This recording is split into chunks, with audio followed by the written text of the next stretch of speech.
오늘은 지난주에 이어서 의의 면류관에 대한 두 번째 시간입니다. 오늘 제목을 기본적인 큰 제목은 의의 면류관, 이제 두 번째이고 작은 제목을 제가 어제 두 번을 보냈어요. 처음 이제 말씀을 준비하면서 말세와 직무, 그러니까 말세에 어떤 일이 있을 것인가, 그리고 5절에 너는 내 직무를 다하라 해서 원래 제 생각에는 3, 4, 5절을 다 이렇게 하려고 생각을 하고 쭉 준비를 하다 보니까 3절, 4절만 해도 분량이 좀 많은 것 같은 느낌이 들어서 이거 안 되겠다.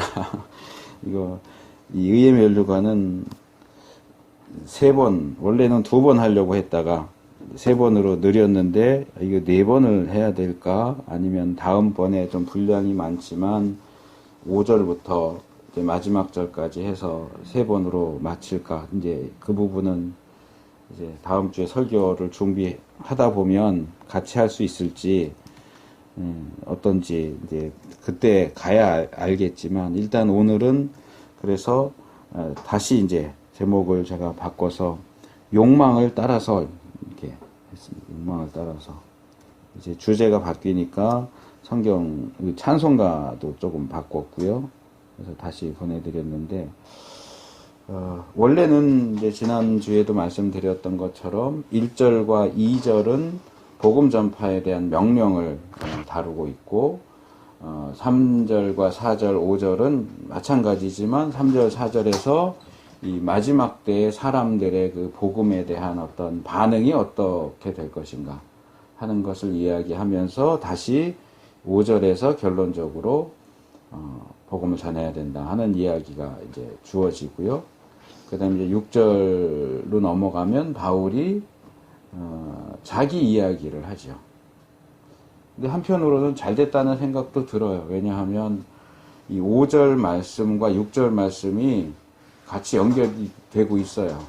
디모데가 이런 말세 상황 속에서 어떻게 이 전도인을 하고 직무를 해야 하는가 하는 이야기와 바울이 스승이고 디모데가 제자인데 제자에게는 너 이렇게 이러이러한 어려운 때이지만 너가 맡은 그 일을 다 해야 돼 라고 격려하면서 하나의 샘플로서 6절로 넘어가면 나는 이제 끝났다. 나는 내가 해야 할 일들을 다 이제 끝났고 나를 기다리고 있는 것이 의의 면류관이다. 이렇게 내용이 연결이 되거든요. 그러니까 선배로서 스승으로서 나는 이미 내가 달려갈 길을 다 갔고 이제 끝났고 너는 이제 내가 달려온 그 길을 따라서 달려와야 된다. 근데 이러이러한 상황 속에서 너가 이렇게 해야 된다. 이렇게 교훈을 하는 것이기 때문에 어떻게 보면 5절, 6절을 같이 묶어서 생각을 하는 것도 우리가 이제 보통 이렇게 끊어서 보기 때문에 그렇게 연결시켜서 보는 것이 또 이 본문을 이해하는데 더 도움이 되고 유익이 될 수 있겠다라는 생각도 합니다. 그래서 오늘은 3절, 4절만 가지고 이 마지막 때에 어떤 현상이 있게 될 것인가. 흔히 말세의 징조 이렇게 말하지만 여기서 말하는 것은 그런 의미에서의 말세의 징조는 아니고요. 말세의 징조는 마태복음 24장이나 이런 곳에 이제 포괄적으로 많이 나오고 여기서 말하는 것은 마지막 때에 믿지 않는 사람들이 또는 제가 볼 때는 꼭 믿지 않는 사람만이 아니고 믿는 사람도 포함되는 걸로 생각이 돼요. 그래서 그냥 뭉뚱그려서 사람들이 말씀에 대해서는 어떤 태도를 취하게 될 것인가.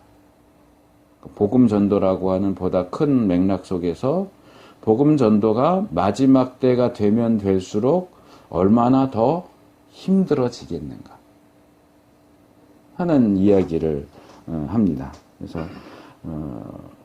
오늘 3절이 이제 중점적으로 다뤄질 거고요. 4절은 뒤에 조금 보충적으로 말씀을 드립니다. 자, 3절을 이 헬라어 원문으로 이렇게 살펴보면 이 단어들이 나오는 순서가 이래요. 앞부분만 얘기하면 이를 것이다. 이게 제일 먼저 나. 이를 것이다. 왜냐하면 때. 그리고 뭐뭐한 어떠한 때 할 때 이제 뭐뭐한 때 이게 때에 대한 단어가 두 개가 나와요. 그래서 이 부분을 이제 한글 성경으로 보는 거하고 조금 차이가 많이 나는데 이런 그 표현을 어떻게 보고 읽어야 할까 하는 것은 여기서 가장 이제 중요하다라고 생각되는 것은 제가 볼 때는 한글 성경이 번역하지 않은 우리 개역 성경이 번역하지 않은 제가 지금 말씀드렸죠. 왜냐하면 번역을 안 했어요. 이 접속사인데 이게 이제 다른 경우들도 있지만 가장 주로 사용되는 것은 두 가지예요. 하나는 이유를 설명할 때, 그러니까 지금처럼 왜냐하면 내가 이렇게 했는데 내가 그렇게 한 이유는 뭐냐? 왜냐하면 뭐 이유를 하기 때문이야 라고 할 때 그 얘기할 때 왜냐하면에 해당되는 이 단어 접속사가 사용되고요. 또 하나는 좀 전혀 다른 것 같은데 이게 강조하기 위해서 사용되기도 해요. 이건 확실하다 라고 할 때도 이 표현을 사용을 합니다. 그래서 이게 이유를 나타내는 것이라고 한다면 이렇게 이 앞부분을 이렇게 읽을 수 있어요. 어떠한 때가 올 것이기 때문이다. 이렇게 시작되는 거예요. 그러면 어떠한 때가 올 것이기 때문이다 하는 이야기는 이 3절 이하에 나오는 그런 어떤 현상이 2절과 또는 5절과 연결되는 거죠. 너는 복음을 전파해라. 때를 얻든지 못 얻든지 전파해라. 이렇게 복음을 전파해야 하는 이유가 뭐냐? 왜냐하면 때가 되면 이러이러한 현상들이 일어날 것이기 때문입니다. 그러니까 더더욱 더 열심히 말씀을 전해야 돼.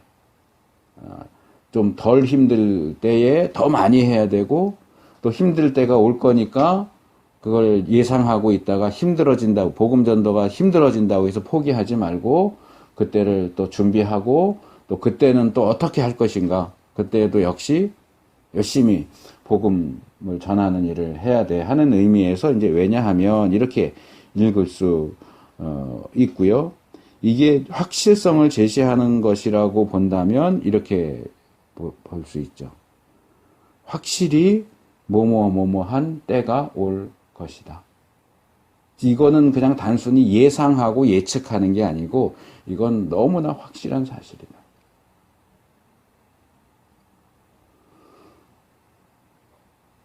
앞으로 미래에 닥치게 될 어떤 특정한 상황을 강조해서 제시하는 것으로 볼 수 있겠죠.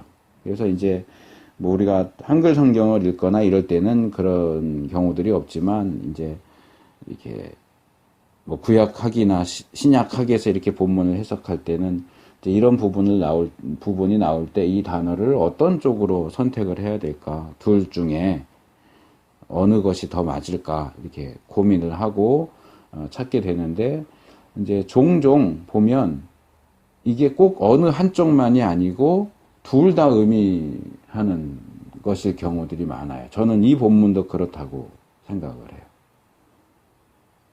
그러니까 이 3절과 4절의 내용은 디모데가 또 우리가 여러 방법과 모양으로 복음 전도에 힘써야 하는 이유를 제시해 주면서 동시에 마지막 때가 다가올수록 점점 더 이런 현상이 두드러지게 될 거니까 너 잘 준비하고 마음의 각오를 단단히 해라. 이렇게 양쪽으로 마치 양쪽에 날이 있는 검처럼 양쪽으로 다 어떤 의미를 메시지를 전하는 것이 아닐까. 그래서 요약하면 자, 시간이 흐르면 흐를수록 우리의 복음 전파 사역은 점점 더 힘들어지게 될 겁니다. 이게 꼭 마지막 때가 되면 힘들어지는 게 아니고 지금도 힘들죠. 지금도 힘든데 마지막 때가 되면 훨씬 더 힘들어질 거예요. 사실 복음 전도라고 하는 것 자체가 쉬운 일이 아니에요. 힘들어요. 지금도 복음 전하면 싫다고 그러고 싸우자 그러고 그런 사람들 있어요. 지금도 있어요. 그리고 이제 조금 후에 살펴보겠지만 지금도 이 3절과 4절에서 구체적으로 말하는 어떤 현상 그런 것들 충분히 우리가 얼마든지 어렵지 않게 발견할 수 있어요. 그래서 기억하실지 모르겠지만 제가 전에 마태복음 24장 공부하면서 이 말세의 징조라고 하는 것이 꼭 말세가 돼야 나타나는 것이 아니라 일반적으로도 늘 있지만 말세가 되면 그게 더 강하게, 강력하게, 크게 눈에 확 띄게 그렇게 드러나는 거지 그전에는 없다가 말세가 되면 갑자기 나타나는 게 아니에요. 늘 기독교에 대한 핍박은 있어 왔어요. 그러나 말세가 되면 이제까지 있었던 어떠한 핍박보다 더 강력하고 큰 핍박이 올 거예요. 그게 말세의 징조예요. 기독교 역사상 어느 때고 예수 믿는다고 했다가 그 믿음을 배신하는 사람들이 배도하는 일들이 있어 왔어요. 그러나 마지막 때가 되면 그것이 더 다수, 더 많은 사람들이 더 뭐라 그럴까 배도를 강력하게 이렇게 표현하긴 뭐한데 어쨌든 야 이거 어떻게 이런 일이 있을 수 있나 할 정도로 대규모의 어떤 강력한 영향력을 끼치는 그런 배도의 사건이 일어나게 될 거예요. 마찬가지로 이 말씀을 대하는 사람들의 태도도 한 번도 세상은 복음에 대해서 우호적이고 긍정적인 태도를 취했던 적이 없어요. 늘 반대해왔고 늘 싫어했고 미워했어요. 그런데 마지막 때가 가까우면 가까울수록 그게 더 심해질 거라는 거예요. 더 강해질 거라는 거예요. 그래서 그런 것들을 미리 들어서 알고 그런 상황이 악화되는데도 불구하고 우리가 흔들림이 없이 계속해서 꿋꿋하게 복음을 전파하는 그 일과 우리에게 맡겨진 직무를 잘 감당해야 한다. 이게 이제 3절에서 5절 본문에서 바울이 하고 싶은 이야기예요. 요약해서 말하면 그래요. 이제 조금 더 자세하게 이렇게 들어가 보면 여기서 바울이 때가 이르리니 그래서 때. 여기서 이 때는 제가 이제 아까 소개한 그 설교 제목이나 또 지금도 말씀드리면서 이제 말세라고 하는 표현으로 제가 이렇게 표현을 하긴 했지만 사실 이 원문만 놓고 보면 말세는 아니에요. 여기 사용된 단어는 그냥 때예요. 말세. 마지막 때가 아니고 그냥 때예요. 그 특별히 여기 때라고 사용된 이 단어는 여러분들도 들어보셨을 거예요. 카이로스라는 단어예요. 카이로스. 이 카이로스, 헬라어에는 시간을 나타내는 단어가 두 개가 있는데 하나는 크로노스고 크로노스도 들어보셨을 수 있을 거고요. 하나는 카이로스예요. 크로노스는 그냥 일반적인 시간이에요.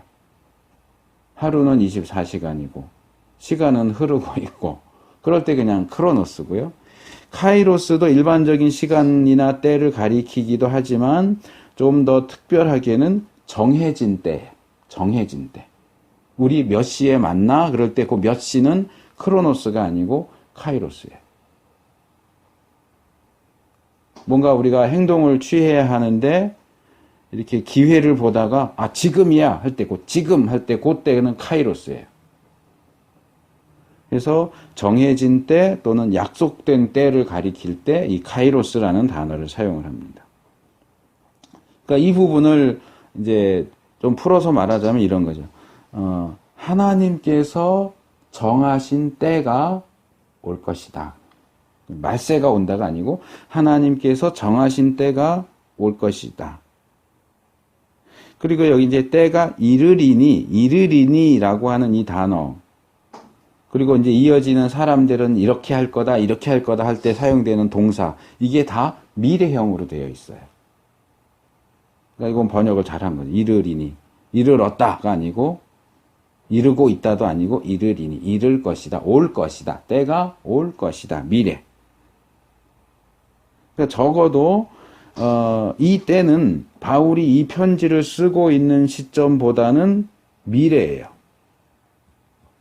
그렇다고 해서 이 정해진 때가 꼭 세상 끝이다라고 확정지어서 말할 수는 없지만, 이렇게 연결되는 내용들을 볼 때 이 내용들은 아까도 말씀드린 것처럼 꼭 마지막 때에만 일어나는 건 아니고 일반적으로도 우리가 볼 수 있는 것이지만, 이 하나님이 정하신 때가 되면 그렇지 않은 때보다 이런 현상들이 더욱 두드러지게 나타나게 될 것이고, 세상 끝이 다다를수록 이런 현상이 더욱 강력한 모습으로 우리 앞에 나타나게 될 것이다.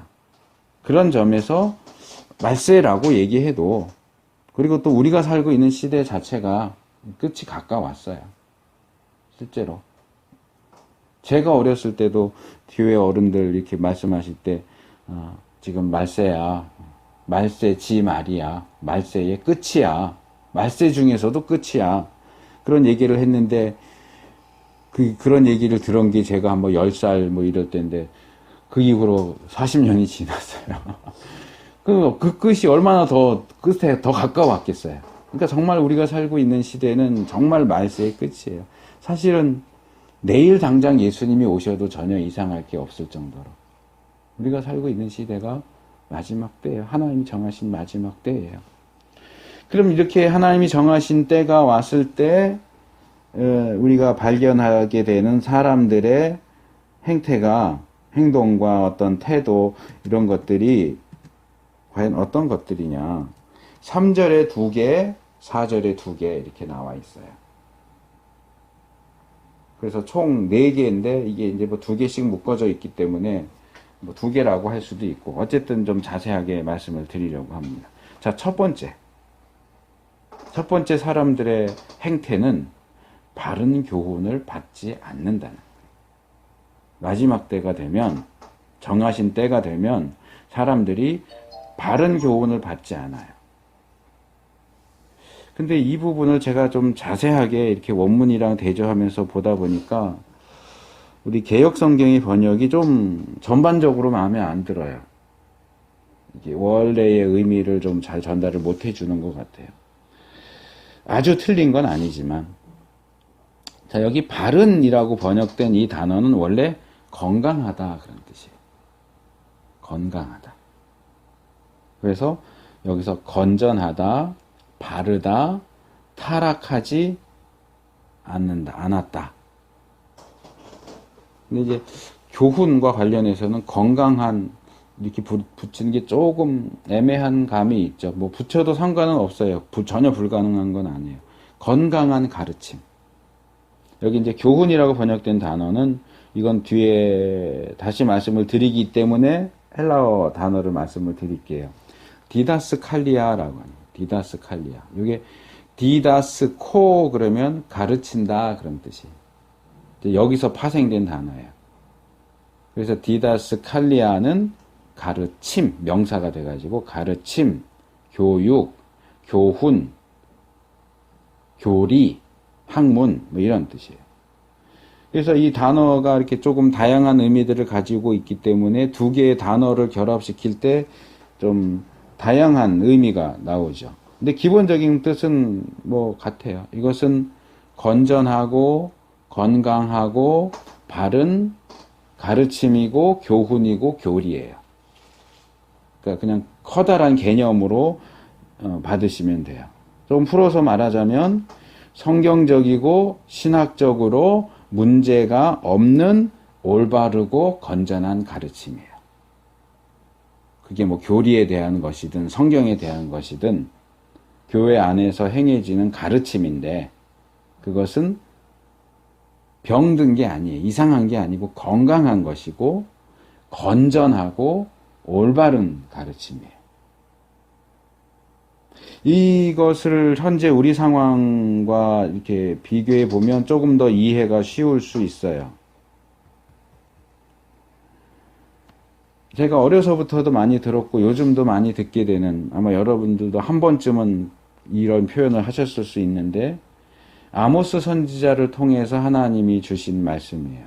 아모스 8장 11절 주 여호와의 말씀이니라 보라 날이 이를지라. 요 날이 이를지라가 지금 때가 이르리냐고 사실은 같은 표현이에요.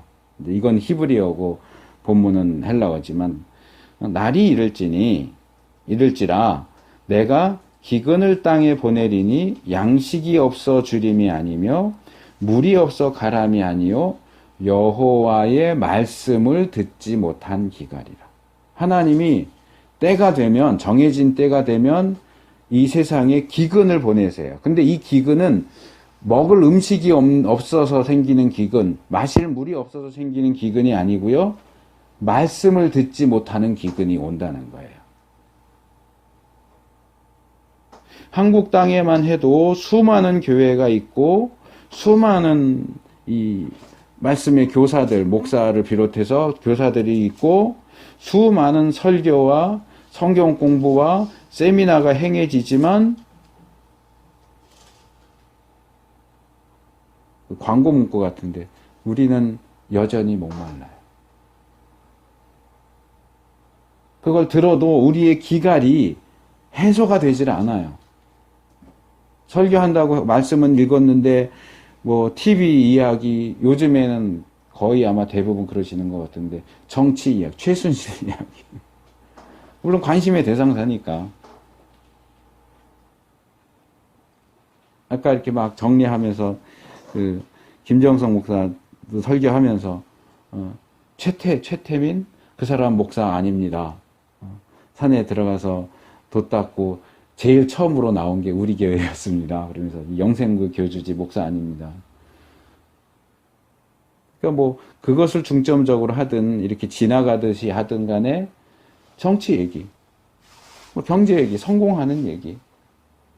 그러니 본문은 하나님의 말씀을 읽었는데 설교 자체는 가르침 자체는 하나님 말씀하고 관계가 없어요.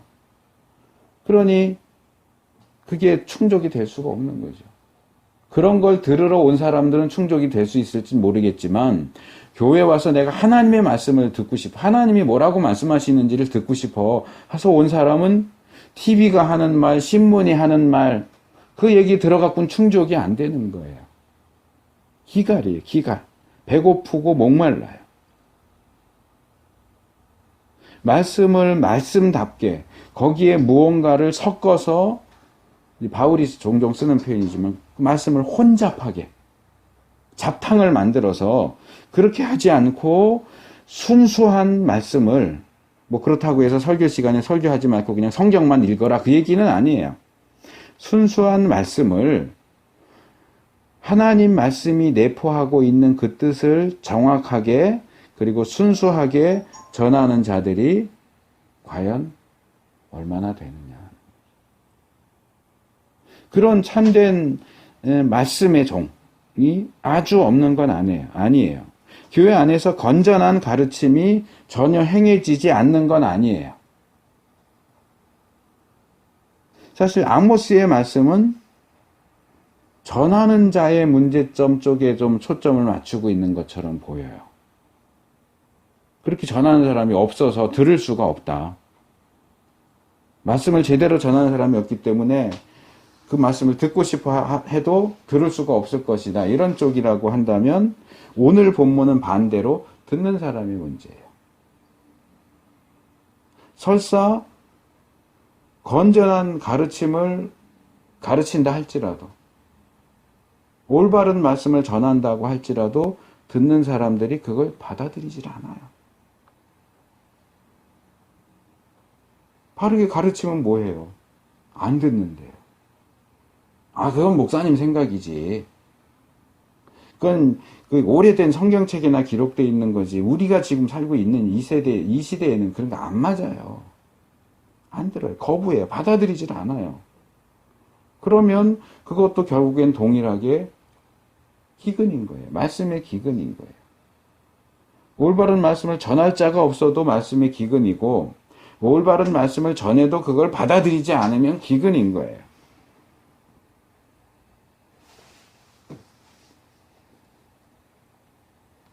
바울은 여기서 듣는 자들의 문제를 지적하고 있죠. 전하는 자들의 문제가 없는 건 아니지만 일단 바울이 거기에 초점을 맞추기 때문에 저도 그쪽에 초점을 맞추려고 그래요. 근데 이제 재밌는 것, 제가 이번에는 설교를 준비하면서 좀 상당히 재미있었어요. 우리 개역이 번역한 것과 헬라어 원문의 이렇게 뜻 사이에 차이가 상당히 많이 나요. 그래서 이 본문은 좀 번역이 좀 만족스럽지 않다고 얘기한 게 그런 이유인데, 여기 받는다, 받지 아니하며 이렇게 돼 있는데, 받는다라고 해당되는 거기 그 단어는 뭐냐 하면 우리 번역된 단어하고는 거의 많이 다른 뜻이에요. 기본적인 의미가 태연하다, 태연하다. 누군가가 우리에게 뭐 충격적인 사실, 뭐 이거죠. 아, 대통령이 좀 이상하게 행동하더라. 그랬더니 알고 봤더니 최순실이라는 여자가 뒤에서 조작하고 대통령 결국 아바타였더라. 그러면 이게 사람들이 그거 말을 듣고 태연할 수 없잖아요.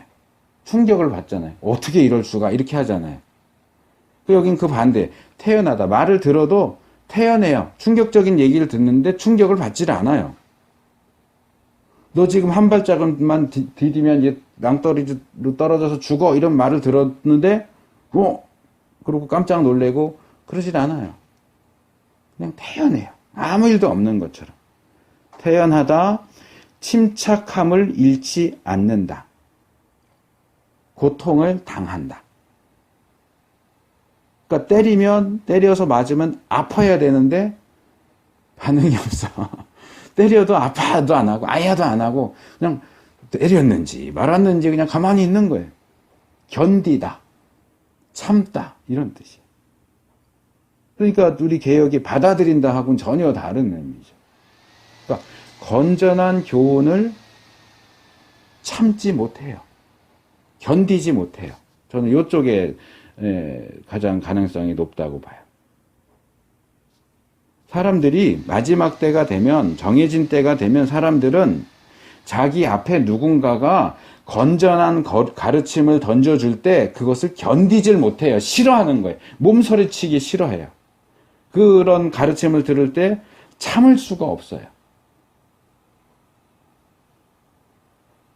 신약에 그런 내용이 나와요. 비슷한 사건이. 어떻게 해요? 바른 말씀을 전하니까 어떻게 해요? 그거 듣기 싫으니까 이렇게 귀를 막고 달려들어서 그 말하는 사람을 죽여요. 그 사람의 그 말을 견딜 수가 없는 거예요. 아모스가 북이스라엘 가서 말씀을 전할 때도 그 베델의 제사장 아마샤가 왕한테 아모스를 고발하면서 비슷한 표현을 또 쓰죠. 지금 이 나라가, 이 도시가 아모스 한 사람 때문에, 그의 메시지 때문에 이게 완전히 다 뒤흔들려서 지금 우리나라가 그런데, 이 아모스의 그 말을 견딜 수가 없습니다. 그가 말 한마디 하니까 다들 푸석푸석 주저앉고 어떻게 이런 일이, 이런 반응들을 보이고 있습니다.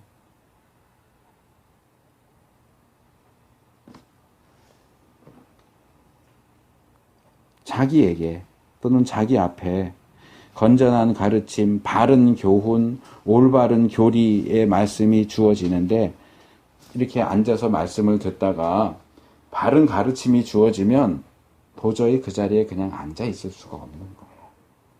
일어나서 나가든지 그 말을 하는 사람을 가서 한 대 그냥 패주든지 이래야지 가만히 앉아서 고개 끄덕끄덕 하면서 들을 수가 없어요. 그러니 그런 사람들한테 복음을 전하면서 당신 죄인인데 예수 믿어야 구원받습니다. 그러면 이 사람들이 가만히 있겠냐고요. 그러니까 오늘 말씀은 안 드리지만 5절에 가니까 어떻게, 너는 근신하여 둘째로 뭐예요? 고난을 받으며. 고난을 받는 것이 어떻게 우리의 일이겠어요. 그러나 말세로 갈수록 상황이 이렇게 변하기 때문에 말씀을 전한다고 하는 것은 사실은 고난을 받는다는 것과 같아요. 말씀을 전하면서 고난을 안 받을 수가 없어요. 고난을 안 받으려면 말씀을 안 전해야죠. 전하지 않아야죠. 근데 우리가 정말 하나님의 사람들이라면 예레미야가 그랬잖아요. 예레미야에게 주신, 그래서 예레미야가 유다 백성들에게 전해야 하는 말씀이 뭐예요? 우리 나라가 망한다. 바벨론에게 항복해야 산다. 그러니까 이거 다 매국노라고 그러고 보는 사람마다 때리고 죽이려고 그러고 웅덩이에 집어넣어서 굶어 죽게 만들려고 막 이러니까 예레미야가 너무너무 힘든 거예요. 그래서 어떻게 이건 전에 말씀드렸던 거예요. 내가 주의 말씀을 다시는 전하지 않을 거야 하고 결심을 했어요. 왜? 말씀을 전하면 나한테 자꾸 몽둥이로 돌아오고 살해 위협으로 돌아오니까. 그랬더니 어떻게 해요? 내 이 마음속이 불타는 것 같아서 견딜 수가 없네요. 그래요. 복음을 전하지 않으면 고통과 고난을 당할 일도 없어요. 그냥 대충 믿고 교회도 대충 나가고 이러면 핍박받을 일도 없어요. 그런데 제대로 믿고 제대로 전하겠다고 하면 핍박을 받을 수밖에 없고 고통을 받을 수밖에 없어요. 아니 나 힘들어서 안 해야지. 못 해먹겠어.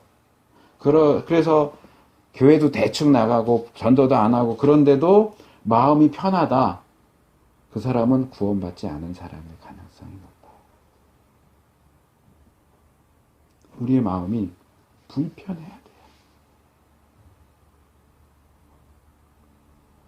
말씀을 전하지 않으면 불편해야 돼요. 내가 제대로 믿지 않으면 갑갑하고 답답하고 죽을 것 같아야 돼요.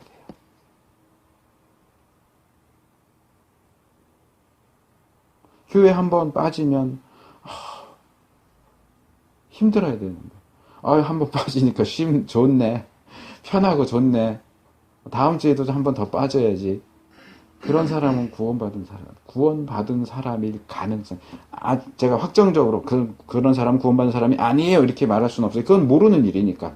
제가 개인에 대해서 하나님이 아니니까 몰라요. 그러나 일반적으로 말할 때 그런 사람은 구원받은 사람이 아닐 가능성이 아주 높아요.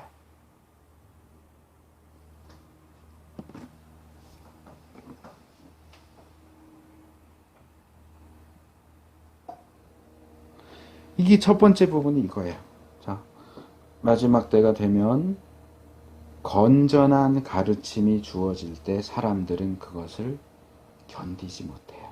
참지 못해요. 물론 거기에는 이제 포괄적으로 확장시키면 받지 않는다. 이것도 가능하겠죠. 받아들이지 않는다. 뭐 참지 못하고 견디지 못하는데 받아들인다. 이거는 아니죠. 그러나 기본적인 의미는 견디지 못한다. 참지 못한다. 그리고 이제 두 번째 부분으로 넘어가는데 여기 두 번째 부분으로 넘어가는 여기에도 우리 개역 성경이 번역하지 않은 단어가 또 하나 나와요. 이것도 역시 접속사인데요. 이거는 뭐 말 안 해도 되긴 하지만 헬라어로 알라야. 알라. 알라신 할 때 알라가 아니고 이 알라라는 접속사는 주로 그러나 또는 그럼에도 불구하고 뭐 이런 의미로 사용돼요. 저는 이 부분에서는 이건 뭐뭐 대신 이렇게 읽으면 참 좋겠다 생각이 들어요. 이 의미도 있어요. 그러니까 사람들은 건전한 교훈을 견디거나 참지 못하는 대신 두 번째와 같은 일을 하는 거예요. 대신 하는 거예요. 뭘 대신 하느냐? 이 두 번째 부분은 좀 내용이 많고 길지만 그냥 중심적인 것만 요약해서 말하면 스승을 많이 둔다. 스승을 많이 둔다. 건전한 가르침을 견디지 못해서 스승을 많이 둬요. 이게 좀 이상하죠. 아니 가르침을 받아들이지 않는데 왜 또 스승은 많이 둔대? 이럴 수 있는데 이 본문을 보면 참 사실은 슬픈 일인데 이제 본문을 제가 연구하면서는 참 재밌게 본문을 연구를 했어요. 그리고 이 부분도 이 헬라어 원문은 개역에 번역하고 상당히 많이 다릅니다. 이 두 번째 부분은 본문이 세 개의 구문으로 나누어져 있어요. 제일 처음에 나오는 게 이걸 저기 하는 게 낫겠다. 우리 개역에는 자기의 사역을 좇을 이게 가장 먼저 나오고요. 자기의 사역을 조칠이 가장 많이 나오고, 스승을 많이 두고가 두 번째, 마지막으로 귀가 가려워서. 우리 개역은 귀가 가려워서가 제일 앞에 나오죠. 자, 요걸 순서대로 살펴봐요. 자기의 사역을 조칠. 이 부분을 헬라어 원문을 직역하면 이렇게 돼요. 그들 자신들의 욕망들을 따라. 이게 다 복수예요.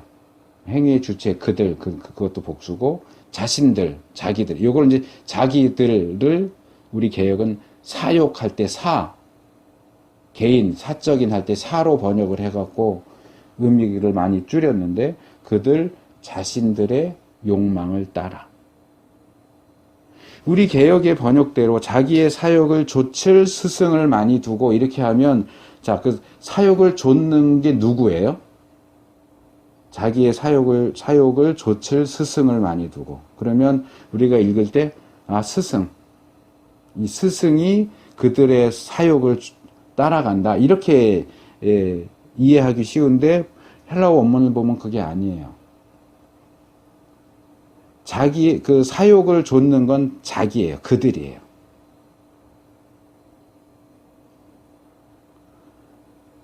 그러니까 이 사람들이, 그러니까 여기서 제일 중요한 건 이거예요. 자기의 사욕을 좇는다예요. 욕망이요. 이들은 자기들의 욕망이 가장 최우선적이고 가장 중요해요. 그들은 늘 자기의 욕망을 따라가요. 어떤 행동을 하더라도 그 욕망을 따라 행해요. 그래서 자기의 욕망을 따라가다 보니까 앞부분으로 오면 건전한 가르침을 참지 못하는 거예요. 왜? 내 욕망하고 안 맞아. 나는 도둑질 하고 싶은데 하나님 말씀은 도둑질 하지 마라. 그러니까 그것을 따르려면 내 욕망을 버려야 돼요. 근데 나는 하나님 말씀을 따르기보다는 내 욕망을 따라가고 싶거든요. 그러니까 내 욕망과 맞지 않는, 내 욕망을 잘못했다고 하고 틀렸다고 하는 건전한 가르침을 받아들이지 않는 거예요. 그런 가르침을 듣는 것조차 견딜 수가 없는 거예요. 그래서 그런 가르침은 내팽개치고 대신 스승을 많이 둬요.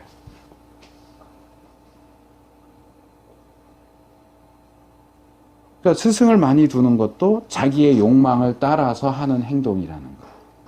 그 스승이 자기 욕망을 따른다는 의미가 아니고, 그들 자신들의 욕망들을 따라 건전한 가르침은 받아들이지 않고 스승을 많이 둔다. 이 욕망이라고 하는 것은 기본적으로 동경, 욕망, 갈망 뭐 이런 뜻이지만, 좀 특별하게 들어가면 금지된 것에 대한 욕망, 정욕 뭐 이런 거예요. 이 본문에서는 뒤에 거예요. 금지된 것에 대한 욕망. 하면 안 되는 걸 하고 싶은 거예요. 하나님이 금지하신 거지만 뭐 훔쳐먹는 사과가 더 맛있다 이렇게 하듯이 하지 말려면 더 하고 싶은 거예요.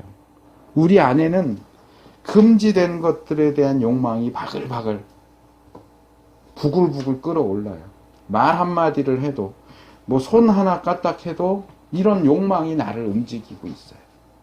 그리고 나는 그런 욕망의 철저한 추종자예요.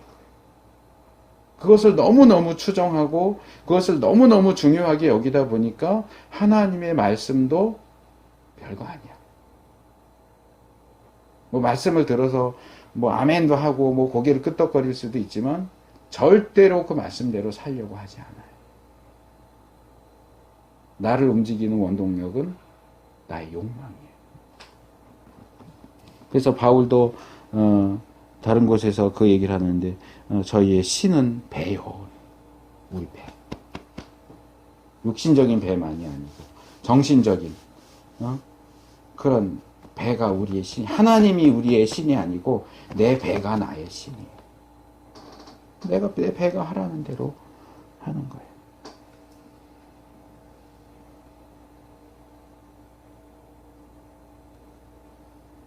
그래서 이들은 자신들의 욕망에 따라 건전한 가르침은 거부하고 대신 자기의 욕망에 맞는 무언가를 하는데 그게 뭐냐? 스승을 많이 두는 거예요.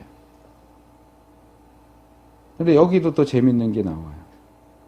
제가 아까 일부러 가르침이라고 하는 헬라어가 디다스칼리아라고 그랬죠. 가르침, 디다스칼리아. 여기에 스승은 디다스칼로스예요. 그러니까 가르치는 사람이에요. 그러니까 디다스코는 가르치다. 디다스칼리아는 가르침. 디다스칼로스는 선생. 가르치는 사람. 그러니까 디다스칼리아는 싫어 이렇게 하고 디다스칼로스는 좋아 이렇게 하는 거예요. 이 서로 반대 진영에 이쪽 진영에는 디다스칼리아 대신 건전한 디다스칼리아 건전한 가르침이 있고 이쪽에는 많은 디다스칼로스 여기 이제 복수로 써서 디다스칼루스 이렇게 나와요. 많은 스승들 우리 개혁은 그냥 스승을 이렇게 했지만 스승들 많은 스승들 그러니까 이거는 이들이 많이 두는 이 많은 디다스칼로스는 건전한 디다스칼리아를 대신하는 대체물이에요.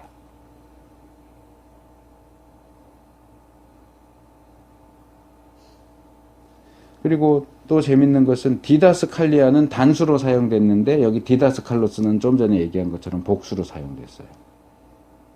건전한 가르침은 하나예요. 여러 개가 있지 않아요. 건전한 가르침은 하나예요. 근데 이 사람이 두는 스승들은 많아요. 그래서 이걸 이렇게 바꿔서 표현할 수 있어요. 자, 제가 이 사람이라고 한다면 이 사람은 이렇게 말하는 거예요. 야, 내가 건전한 가르침, 단수, 건전한 가르침을 거부한다고 해서 무슨 배우지 않으려고 한다거나 무식하거나 내 맘대로 하겠다 그렇게 나를 욕하지 마. 나는 건전한 가르침은 거부하지만 그 대신에 많은 스승들을 두고 있어. 많은 디다스칼로스를 두고 있잖아. 그러니까 나한테 뭐라고 그러지 마. 내가 건전한 디다스칼리아는 거절하지만 많은 디다스칼로스를 두고 있잖아. 나는 다른 쪽으로 배우려고 그래. 저건 나하고 왠지 안 맞아. 그래서 그거 하나만 배우면 뭐 좋냐. 여러 개 배우는 게 더 좋잖아. 난 스승을 많이 두고 여러 가지 배울 거야. 이걸 조금 현대적으로 표현하면 이런 거죠. 야, 내가 교회 안 나간다고 뭐라 그러지 마. 대신 나는 여호와의 증인에도 나가고 안식교회에도 나가고 하나님의 교회에도 나가고 절간에도 나가고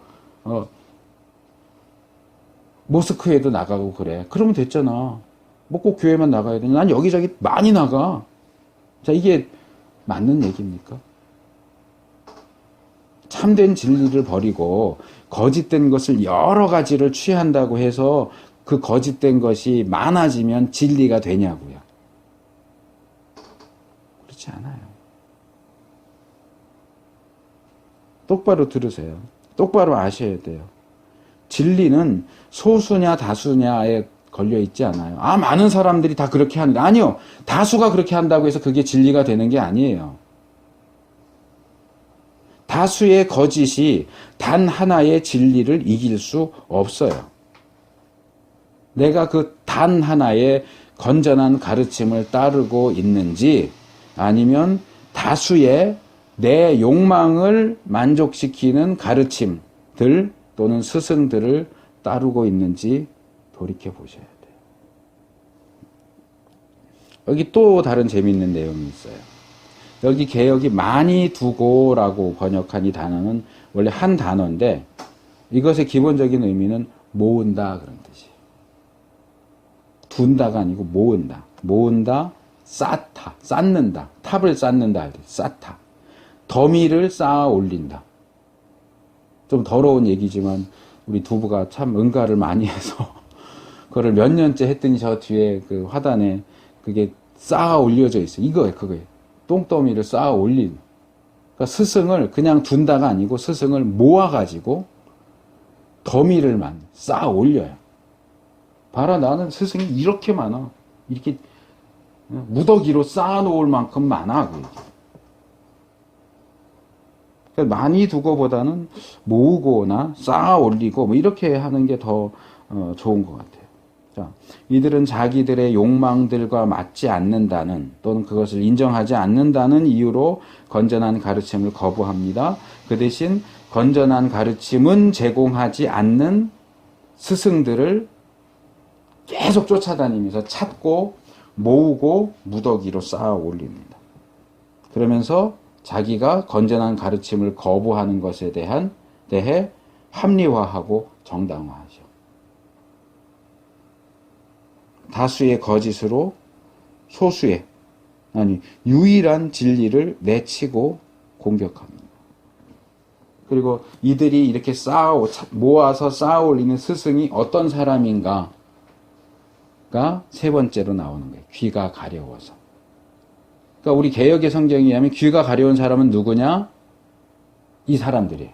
이 사람들이 자기들 귀가 가려우니까 자기의 욕망을 인정해주고 지지해주고 그것을 따라올 스승들을 많이 둔다. 우리 개역의 번역은 그렇게 이해가 되는데 제가 지금 하나씩 말씀을 드리고 여기 귀가 가려워서는 번역도 참 애매하게 해놨고 헬라어 원문의 의미도 거의 반영해주지 못하고 있는데 이 스승들은 우선 그들의 그 귀를 위해서 존재하는 사람들이에요. 건전한 가르침을 거부하는 사람들의 귀. 근데 이 귀는 물리적인 귀 또는 듣는 기능, 또 듣는 것 이런 거 다 포함하는 거고요. 이 가려워서라고 하는 단어가요. 원래의 의미는 핥힌다 그랬죠. 핥힌다, 긁는다. 여기서 간지럽게 한다, 가렵다 이렇게 되고요. 이제 추상적으로 발전되면 유쾌한 것을 듣기 원한다 이렇게 돼요. 그러니까 이것은 뭐냐 하면 귀가 가려워 이게 아니에요. 자기의 간지러운 귀를 긁어줄 스승. 자기가 듣기 싫은 거 말고 듣기 좋아하는 말만 해주는 스승. 그들이 찾아다니고 모으고 쌓아 올리는 스승은 어떤 스승이냐? 그들의 귀를 가려운 데를 긁어줄 스승이에요. 자기들의 욕망을 만족시켜줄 스승이에요. 자기들에게 기분 좋은 말을 해줄 스승들을 찾는 거예요. 이게 원래 헬라어 원문에 따라서 볼 수 있는 내용이에요. 정리하면 그 핵심에 뭐가 있느냐? 그들 자신의 욕망이 있어요. 욕망. 그래서 그 욕망이 그들로 하여금 건전한 가르침은 배척하게 만들고 다른 가르침을 줄 스승들을 많이 모아서 쌓아 올리게 만드는데 그 스승은 그러니까 그들이 배척하는 가르침은 건전한 가르침이에요. 건강한 가르침이에요. 올바른 가르침이에요. 근데 그들이 쌓아 올리는 스승은 어떤 스승이냐? 자기의 가려운 데를 긁어줄 스승이에요. 자기에게 만족을 줄 스승이고 자기의 욕망을 지지해주고 자기가 듣고 싶어 하는 말만 골라서 해주는 그런 종류의 스승이에요. 4절로 넘어가면 비슷한 내용, 여긴 간단하게 말씀을 드릴게요. 또 그 귀를 진리에서 돌이킨다. 이게 세 번째고, 네 번째는 허탄한 이야기를 젖혀지라. 여기 귀를 진리에서 돌이킨다. 금방 앞에서 귀를 긁어준다는 얘기, 귀가 나왔는데 귀가 또 나왔어요. 그 귀를, 그냥 진리 그랬는데 여기 정관사가 있어요. 그 귀를 그 진리로부터 돌이켜요. 이 돌이킨다고 번역된 이 단어는 뭐뭐로부터 무엇을 돌린다 그런 뜻이에요. 그러니까 쉽게 말하면 등을 돌리는 거예요. 근데 여기서 이제 등이 아니고 귀니까 귀를 돌린다. 귀를 돌린다. 이제 더 일반적인 표현은 귀를 막는다. 이 정도로 이해할 수 있겠죠. 진리가, 그러니까 3절에서는 건전한 가르침이라고 했던 것이 4절에 오니까 그게 이제 진리다 이렇게 나오죠. 진리. 건전한 가르침, 진리가 선포될 때 귀를 막아요. 손으로 막든지 손으로 막을 수 없는 상황이면 마음으로 막죠. 딴 생각하는 거예요. 아니면 뭐 적극적으로 아니야 저건 틀려 아니야 내 생각이 맞아 저거 지금 목사님 얘기한 저거 아니야 듣지 마 아니야 계속 그래서 막는 거예요. 그 진리가 내 안에 들어오는 걸 막는 거예요. 그래서 돌아선다, 오해한다, 버린다 뭐 이런 뜻이에요. 그 건전한 가르침에 대해서는 그것을 견디지 못하고 참지 못했다면 진리에 대해서는 한 걸음 더 나가서 아예 등을 돌려버려요. 귀를 막아버려요. 닫아버려요. 더 이상 그들에게 진리는 관심의 대상이 아니에요. 그들에게 진리는 가치 없는 것이고 어쩌면 역겹게 느껴지는, 그래서 귀를 막아서 단 작은 소리 하나도 내 귀로 들여보내고 싶지 않은 그런 그냥 소리, 잡음이에요. 그리고 그것이 또 다른 행동으로 연결되죠. 건전한 가르침을 참지 못하는 것이 많은 스승을 두는 행동으로 연결되듯이 귀를 진리에서 돌이키는 것은 허탄한 이야기를 좇는 것과 연결되죠. 근데 그 두 번째 항목 들어가기 전에 하나 더 말씀드릴 게, 여기도 우리 개역이 번역하지 않은 헬라어 원문, 그런데 중요한 단어가 있어요. 헬라어로 man이라고 하는 단어인데, 이제 불변화사라고 하는, 보통 부르는, 문법적으로는 그렇게 부르는데, 이 단어는 무슨 뜻이냐면 참으로, 확실히, 틀림없이, 정말로, 심지어 이런 뜻이에요.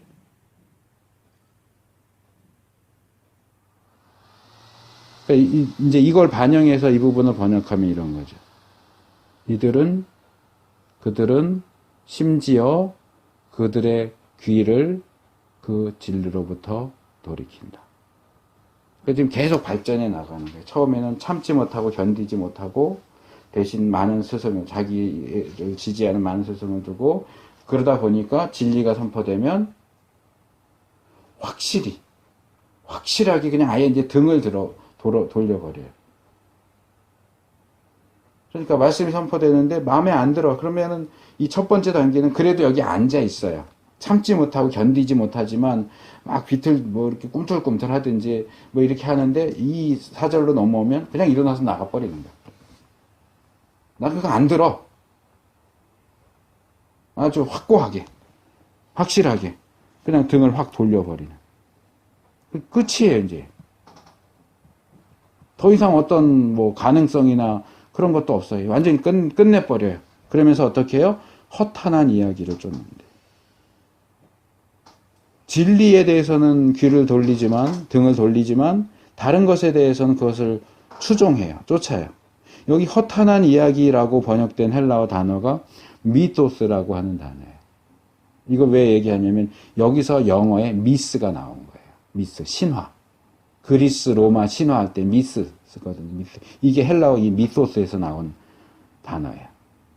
그래서 영어 미스는 주로 이제 신화 이렇게 번역이 되지만 헬라어 미토스는 이야기, 허구, 신화, 우화, 동화 이렇게 의미가 좀 다양해요. 여기서 어느 것 하나를 선택해라 그러면 어려운데, 그냥 중요한 건 뭐냐면 이거는 가짜 이야기란 말이에요. 허구란 말이에요.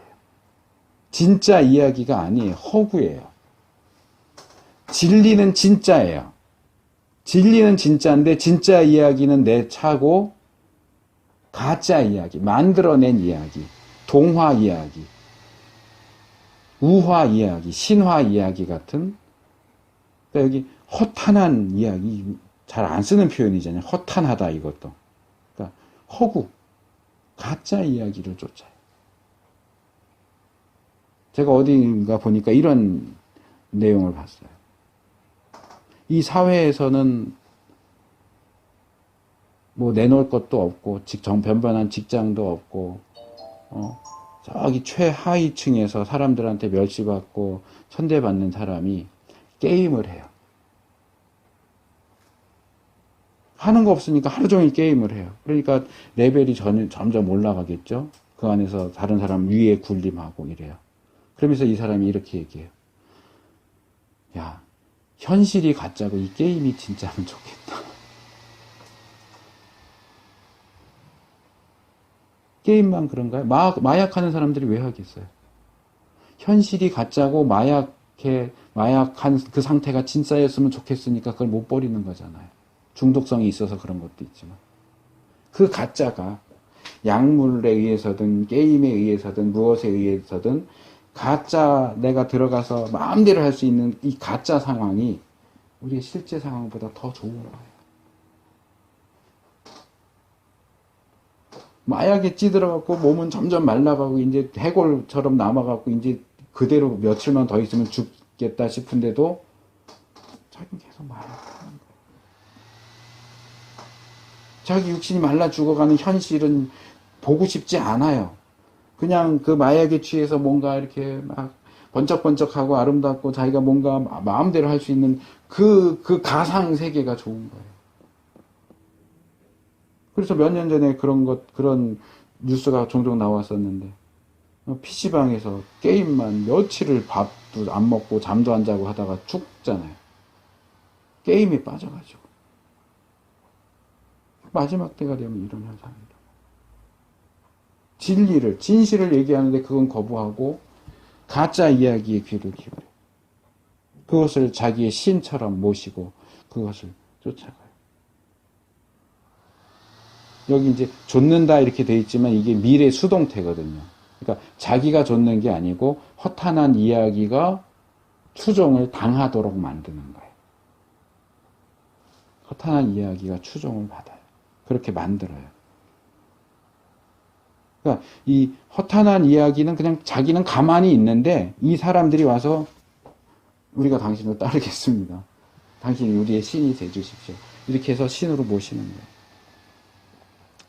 이 허탄한 이야기가 구체적으로 뭘 가르치는지를 딱 확정지어서 말하기는 어렵지만 그런 의미적인 측면이 아니고 적용적인 측면에서는 제가 몇 가지 예를 들 수가 있어요. 현대교회 안에서 떠돌고 있는 학교마다 떠도는 괴담이 있듯이 현대교회 안에서 떠도는 괴담 같은 이야기들이 몇 개가 있어요. 많아요, 사실은. 근데 그냥 생각나는 것만 몇 개 예를 든다면 이런 거. 가계의 저주를 풀어야 산다. 아니, 이거 성경적인 가르침 아니에요. 괴담이에요. 허탄한 이야기예요. 그래서 뭐 우리 부모가 뭐 어떻게 했는데 그래서 우리 자녀가 뭐 그런 거 아니에요. 그 전혀 아니에요. 성경적이지 않아요. 또 원하는 땅이 있으면 거기 이렇게 땅 밟기 이렇게 하면서 하면은 하나님 주신다. 아니요. 그것도 허탄한 이야기예요. 아니에요. 땅 밟기 기도 성경적이지 않아요. 생각을 해보세요. 성경 전체 역사에 딱 한 번 나왔어요. 여리고성에. 그러면 도대체 여호수아가 얼마나 멍청하길래 그렇게 쉬운 방법을 놔두고 그 다음 아이성 전투에서 그냥 전투하느라고 다 죽게 만들어요? 아이성도 삥삥 돌면 되잖아요. 모든 전쟁을 그렇게 삥삥 도는 식으로 하면 되잖아요. 뭐 힘들게 싸울 일 뭐 있어요? 그 성 가가지고 성 삥삥 돌면 무너질 텐데. 근데 그 방법은 여호수아도 딱 한 번밖에 안 써요. 왜? 하나님의 명령이 그 한 번밖에 안 내려왔기 때문에. 아이성 전투고 무슨 전투고 하나님이 그 여리고성 이외에는 땅 밟아서 이겨라 라고 얘기하신 적이 없어요. 그런데 어느 시대에 누구든지 땅 그렇게 밟고 빙빙 돌면 그 땅이 내 거가 된다? 아니요. 아니에요. 100% 아니에요. 물론 그렇게 해서 뭐 땅을 얻었다 하는 사람들이 있어요. 그건 소 뒷걸음 치다 쥐 잡은 거예요.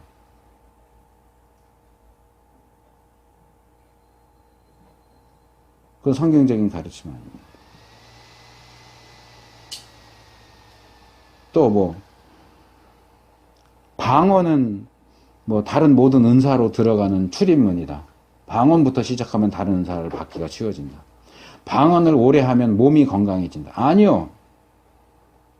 다 허탄한 이야기예요. 그런데 그런 거 쫓아다니는 사람들이 얼마나 많은지 몰라요. 진리를 쫓아야 되는데 성경 말씀에는 귀를 돌이키고 성경 말씀에 나와 있지도 않은 것들을 막 만들어내서 얘기하고 그걸 쫓아가요. 아니요. 그러면 안 됩니다. 그런 거 자체가 말씀의 징조예요. 우리가 우리의 모든 생각과 행동에 유일한 기준은 성경이에요. 경험이 아니고 유명한 교회, 유명한 목사, 다수의 교인들이 아니고 성경이 유일한 기준이에요. 우리가 추종해야 하는 유일한 기준은 오늘 이 본문이 말하는 그 진리, 4절의 그 진리, 3절의 건전한 가르침, 2절의 그 말씀. 그거밖에 없어요. 다른 데로 눈 돌리지 마세요.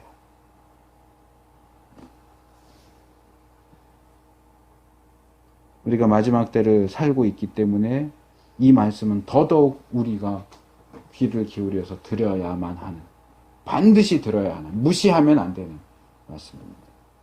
모르겠어요. 우리 마음속에서 여기서 말하는 것처럼 제가 지금 전하는 이 말씀에 대해서 견딜 수 없어, 참을 수 없어, 이런 마음이 생길지도 몰라요. 귀를 막고 싶을지도 몰라요. 무슨 목사님 저런 얘기를 해? 요즘 나가면 다 그게 옳다고 하는데 왜 그걸 틀리다고 그래? 아니요. 이건 제 얘기가 아니고 오늘 본문이 우리에게 하는 얘기입니다. 말씀을 붙잡으십시오. 말씀만 붙잡으십시오. 다른 건 붙잡지 마십시오.